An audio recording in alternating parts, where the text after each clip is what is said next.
Доброго дня, друзі! Брифінг присвячений викриттю пропаганди та фейків держави-агресора. Good afternoon, friends. The briefing is dedicated to exposing fakes and propaganda of the aggressor state.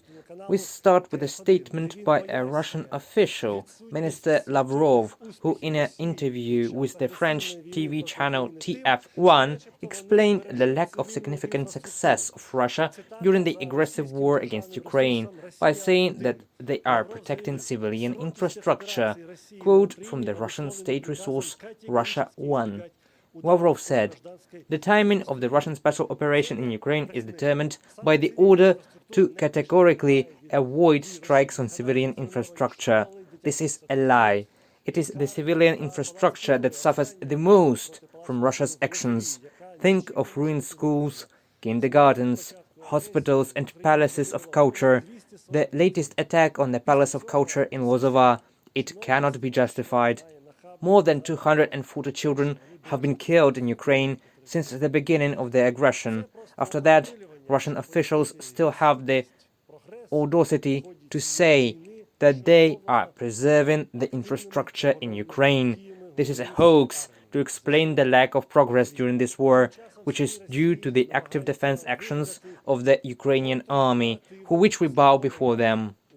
Meanwhile, after the Ukrainian Orthodox Church of the Moscow Patriarchate announced its desire to sever ties with the aggressor state's capital and local patriarch Kirill, Russia is trying to invent counter-narratives. In the occupied territories, they are trying to create the impression that the Ukrainian Orthodox Church of the Moscow Patriarchate has ties to Moscow. Commemorative events dedicated to the anniversary of the Battle of Kauka took place in the village of Rozivka, Zaporizhia region, during which participants unanimously supported the unity of the Ukrainian Orthodox Church and the Russian Orthodox Church. It is clear that such messages can only be broadcast in the occupied territories, and in order to interrupt the information message that comes from the Ukrainian Orthodox Church of the Moscow Patriarchate, and thus create a reflection of this information message. When the Church announces its intention to sever ties with Russia, it announces its intention to unite more closely in the occupied territories. Meanwhile, the hero of Russian propaganda, a boy named Alyosha, who ran out with flowers to meet Russian tanks heading through the Belgorod region to Ukraine. This boy is becoming a key propaganda asset for Russia. In particular, this Alyosha is now not just a hero of chocolate wrappers, he was even taken into the ranks of the so-called Youth Army. According to the Russian channel Russia Today, the initiation ceremony was held by the head of the main headquarters of the movement, Nikita Nagorny.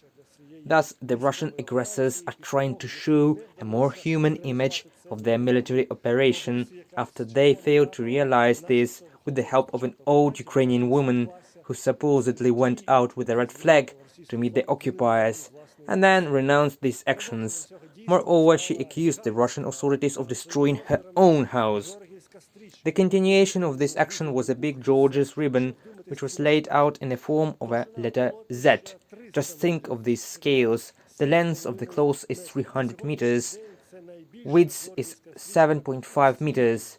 To date, this is the largest St. George's ribbon in the world. According to Russia 24, this ribbon was unfolded by the same Youth Army, that is, the propaganda asset of the Russian state, which they use in the media to give an innocent image to this war.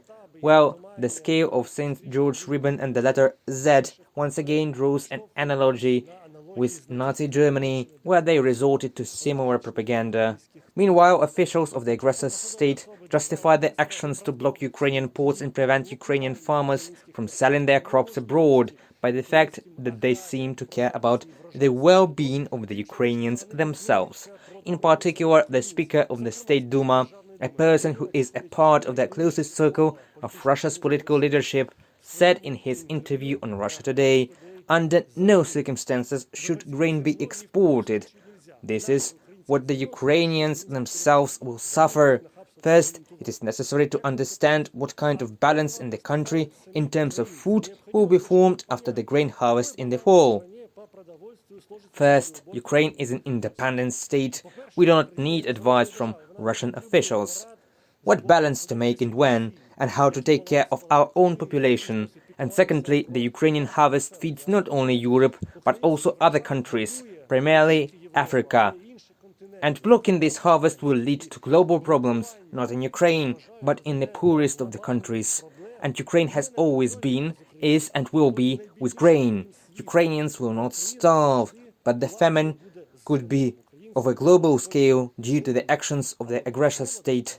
And how not to mention the traditional propaganda narrative that Russia carries out every day about alleged biochemical laboratories and the creation of chemical weapons against the Slavic ethnic group, as stated through the mouths of top officials, including the president. In particular, at this briefing, Chief of the Chemical Security Forces of Russia, Kirillov, announced bio-laboratories not only in Ukraine but also in Nigeria, which seems to have caused monkeypox. Attempts to build this narrative in which Russia saves the world from biochemical weapons has created an enemy on the African continent. Here we can only recall that even Russian chemists and biologists called delusional statements of their officials about the alleged preparation and creation of chemical weapons in Ukraine. Well, for the rest, another attempt by Russian propagandists to appear in the image of such friends of Ukraine. Margarita Simonyan, who heads the holding of Russia Today and RIA Novosti Propaganda, she published in a Telegram channel that she allegedly used the words of the Ukrainian language in her lexicon all her life, calling them the Kuban Charter. In particular, she says that it translates the word "дякую" as the word "please." You can advise Russian propagandists, when you are once again trying to show some connection with Ukraine, at least learn the basic rules of the Ukrainian language. "Дякую" is not "please", it is "thank you". And I thank you for watching this briefing and for telling others the propaganda, cliches and fakes that Russia uses to justify its crimes against Ukraine and the world. My call is to trust the Ukrainian media, the Ukrainian military and the Ukrainian political leadership. See you. Та українському політичному керівництву. До зустрічі!